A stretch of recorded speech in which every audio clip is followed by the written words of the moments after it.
আমি যদি মিথ্যে কথা বলি আপনারা আমাকে ধরিয়ে দেবেন, কারণ আপনারা সকলে এর সঙ্গে অবগত আছেন।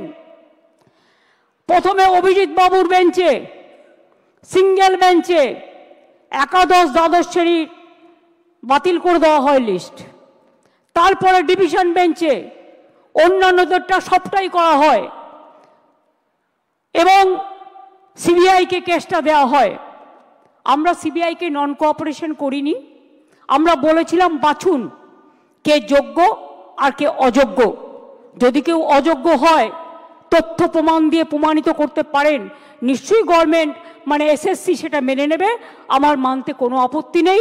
কেউ যদি কোনো ভুল করে থাকে তার দায়িত্ব আমরা কেন নেব? আমরা চাই কোনো যোগ্য ব্যক্তির যেন চাকরি না যায়, এটা আমরা অলওয়েজ চাই। কিন্তু ব্যাপারটা কিভাবে বলা হচ্ছে?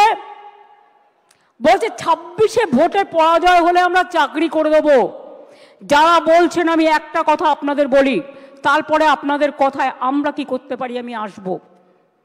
তার কারণ কদিন ধরে আমাকে প্রচণ্ডভাবে, যে মানুষটা জানে না কি হয়েছে, যে মানুষটা কোনো ব্যাপারে আমি চ্যালেঞ্জ করে বলছি, আমি আমার জীবনে জেনে শুনে কোনো পানিশমেন্ট কাউকে দিইনি এবং মনে রাখবেন জেনে শুনে কারো চাকরি খাইনি।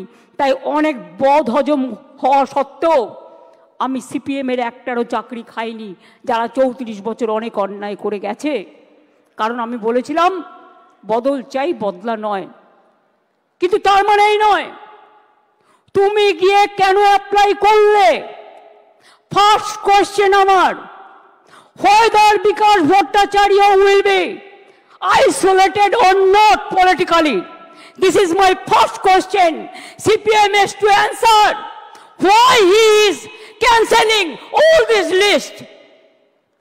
আজকে বাইরে আমার নামে বড় বড় কথা বলছো, আমি তো করিনি। আমি তো চাকরিগুলো দিয়েছিলাম, আমার সরকার দিয়েছিল। একটা দুটো কাজ করতে গেলে ভুল হতে পারে, সে ভুল সংশোধন করে নেওয়ার জন্য তুমি প্রশাসনকে সময় দাও, তা তো তোমরা দাওনি। Right to make blunders, Netaji Subhash Chandra Bose বলেছিলেন ভুল করাটাও একটা অধিকার। যদি কারো ভুল হয়ে থাকে সেই ভুলটাকে সংশোধন করার দায়িত্ব কার? কোর্ট যদি প্রশাসনকে দিত, কোর্ট নিশ্চয়ই কোর্টের কথা মেনে প্রশাসন সেই কাজটা করতে পারত। তারপরে গেল ডিভিশন বেঞ্চে, সব বাতিল। আমার মনে আছে সঙ্গে সঙ্গে আমি এডুকেশন ডিপার্টমেন্টকে বললাম, সব ভালো ভালো লয়ার দিয়ে 2024-এ আমি দুর্গাপুরে মিছিল করছি ইলেকশনের সময়। তখন হঠাৎ খবর পেলাম যে, তখন কি খবর পেলাম শুনুন, যাদের ভালো লাগবে না তারা নিজেদের জায়গা মতো থাকতে পারেন, আমার কোনো অসুবিধে নেই। বাট যেটা দরকারি সেটা আমায় বলতে হবে। আমার কথা আমি সারাক্ষণ গালাগালি খাবো আর আমার কথা আমি কাউকে বলতে পারবো না। ভাই বোনেরা আমার, তা কি হয়? আমরা তো সবাইকে ডেকেছি। যার ইচ্ছে থাকবেন, যার ইচ্ছে শুনবেন, যার ইচ্ছে গ্রহণ করবেন, যার ইচ্ছে বর্জন করবেন। গণতান্ত্রিক অধিকার সবার আছে, কিন্তু মনে রাখবেন মানুষ যখন বিপদে পড়ে তাকে ধৈর্য ধরে শুনতে হয়।